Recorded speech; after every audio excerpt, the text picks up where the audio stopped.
Hi, I'm Alex from Wilkinson Cameras, and today I'm going to be talking about the Sigma 16-300 F3.5-6.7 DC OS Contemporary lens.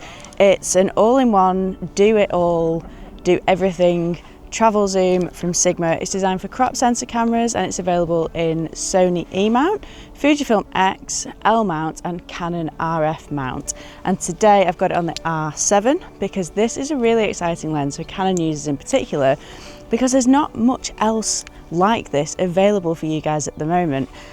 This gives an approximate range, just off the top of my head, of about 25 to 480 millimeters. I'll confirm that later, which means you're getting a massive zoom range and a ton of versatility with a lens like this. It's a great walk around lens, it's a great travel lens, it's a great family lens, and the best thing about it, it's actually quite affordable. It retails in the UK at launch at $599.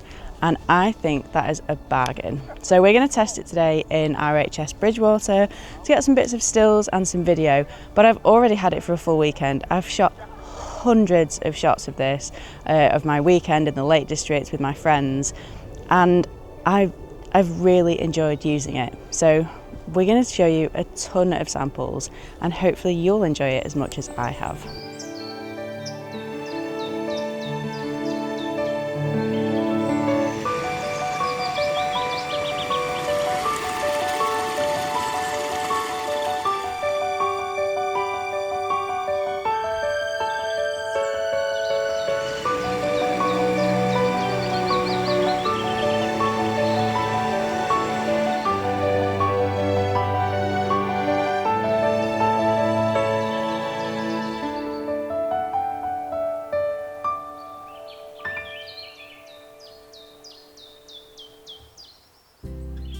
The 16-300mm Contemporary really is a do-it-all lens, and it does it all surprisingly well. I was genuinely impressed from the image quality and the stabilization and just how much I enjoyed using it. I honestly think that this might be the perfect all-in-one travel zoom for many photographers. It'd be great to see Sigma offer this in Nikon mount one day as well. As I mentioned, this lens is designed for APS-C or crop sensors. On Canon, the 16-300mm focal length gives you an equivalent of around 25 to 480 millimeters. So that's nearly a 19 times zoom, which is pretty insane for such a compact lens. And as you'll see in the sample shots, it lets you really zoom into your surroundings and pick out details that you might otherwise miss. The lens features optical stabilization up to 6 stops, down to 4.5 stops at the telephoto end. You definitely need this when zoomed right in, especially given the fairly slow aperture of f6.7 at the 300mm end, although this is f3.5 at the wide end. It's not a low light monster, but the OS lets you shoot at a slower shutter speed depending on the subject, and paired with the IBIS on the R7, the stabilization worked really well. I've included some low light examples from my lounge using this little Paralympic mascot. I was able to handhold a 300mm down to about a 20th of a second before things started to get noticeably terrible.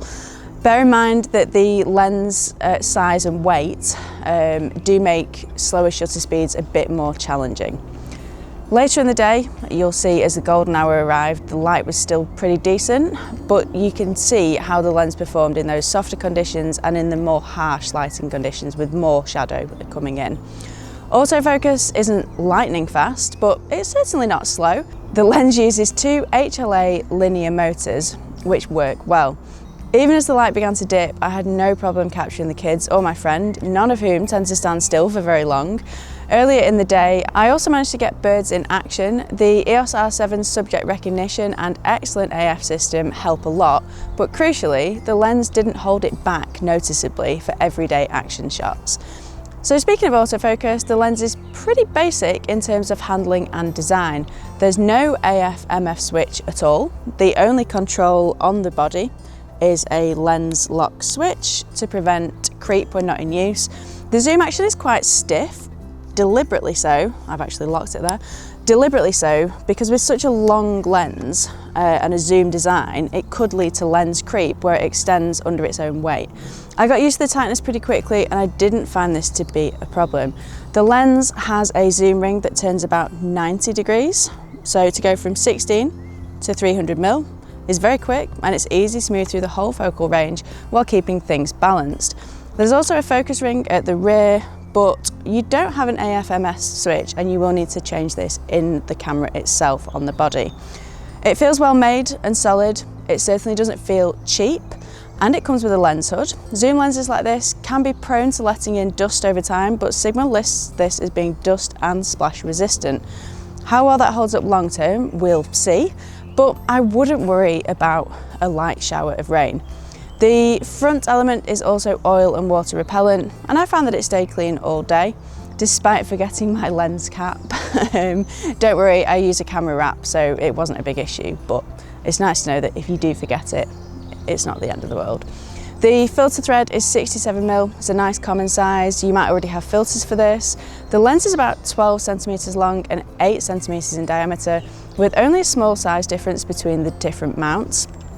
Weight-wise, it weighs 625 grams for Canon and 615 grams for everybody else.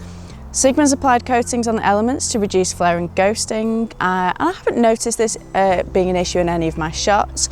Chromatic aberration, which is that purple or green fringing that you sometimes get, is also minimal and not really noticeable. Bokeh is pleasant. It's not mind-blowing, but that's to be expected. It's an all-in-one zoom lens. It's not a fast prime. That said, in the right conditions, you do get lovely background separation with your subject, especially at the telephoto end. It's actually a surprisingly nice portrait lens. In some shots, the background can look a little bit busy, but I'm honestly being a bit picky here. And remarkably, it even offers some decent close-up capabilities. At 70mm, it delivers half macro performance with a close focus distance of just 17 centimeters at the wide end and 105 centimeters at 300mm. At that 70mm, I think you can even go up to about an inch or something as well. It's seriously impressive to have this versatility and close focus ability for a lens like this. Sharpness? Surprising actually, surprisingly good. Whether it was my cats with really nice detail in the eyes or intricate landscape shots, there's loads of detail captured. Zoom in all the way and no, it's not going to match a £2,000 lens, but are you expecting it to? With this zoom range, are you going to need to crop in? You can crop with the lens. There is some vignetting and distortion at the wide end in RAW files, but it's easily corrected in post or even in camera JPEGs. You do lose a bit of corner sharpness, so maybe frame a little bit wider than you intended to take that into account. But still, having that wide angle on such an all-in-one lens is such a bonus, and I can absolutely live with that. I preferred the images from the telephoto end. Maybe that's just me loving the look that you get with longer focal lengths, but they did seem to have better contrast and detail. Again, some vignetting, but easily fixed. I mostly shot stills, but you can shoot video with it, and we have included a load of samples there as well. It's not aimed at videographers, but the stabilization does help, and you'll see from the samples that it does produce some lovely footage.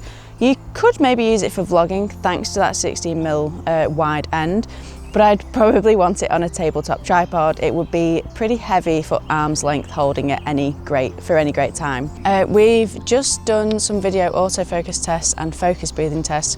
What's really surprising about this lens is it's actually really well controlled where focus breathing is concerned. Focus breathing is where your subjects change size when you change focus, is the easiest way to explain it. And what you'll notice in the video footage of me, where we switch from the background to me, my face kind of stays the same, there's no awful jump. That does get a bit worse at the telephoto end, but it's still actually very impressive. This makes a really nice piece to camera lens, and yeah, it's pretty good. I would use it on a tripod though, it is hard to hand stabilize. Autofocus, you'll see that we've done some autofocus tests, and what you're looking at here is the footage from inside the camera recorded while we're recording some video of me. You can see that when I walk towards the camera, it's does stick to me really well when I go off screen and come back on.